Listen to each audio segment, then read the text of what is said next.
Hello friends, இன்றைக்கி என்ன ரெசிபினா என்னோடய ஃபேவரட் தான். எனக்கு சீ ஃபுட்னா ரொம்பவே பிடிக்கும். அதில் நெத்திலி மீன் குழம்பு எடுத்து ஊற்றும் போதே அவ்வளோ ஒரு சூப்பராக டெம்ப்டிங்காக இருக்குது. எப்படி செய்யலான்னு பார்க்கலாம் வாங்க.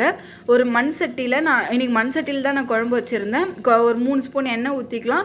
நல்லா ஒரு கை ஃபுல்லாக வெள்ளை பூண்டு வந்து நம்ம நசுக்கி போட்டுக்கலாம். வடகத்தில் தாளிச்சா சூப்பர் மணமாக இருக்கும். 3 காஞ்ச மிளகாய், கறிவேப்பிலை, 2 பெரிய வெங்காயம், 3 தக்காளி பரிசு, கல்லுப்பு, மஞ்சள், வீட்டில் அரைச்ச குழம்பு மிளகாய் தூள், நல்லா தொக்கு மாதிரி நல்லா வதங்கின உடனே 2 ஃபுல் டம்ளர் வந்து புளி தண்ணியை ஊற்றிக்கிட்டு நல்லா ஃப்ரீயாக கொதிக்கிட்டோம். நமக்கு குழம்பு எவ்வளோ தேவையோ அந்தளவுக்கு திக்னஸ் வந்ததும் வாஷ் பண்ணி வச்சுருக்க நெத்திலி மீனை போட்டுட்டு ஆஃப் பண்ணிடலாம்.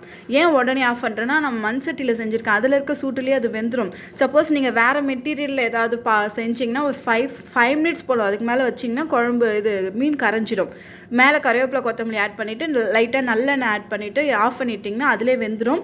சாம அரிசி தான் செஞ்சுருந்தேன், அவ்வளோ டேஸ்ட்டாக இருந்தது. ஒரு டைம் ட்ரை பண்ணி பாருங்கள்.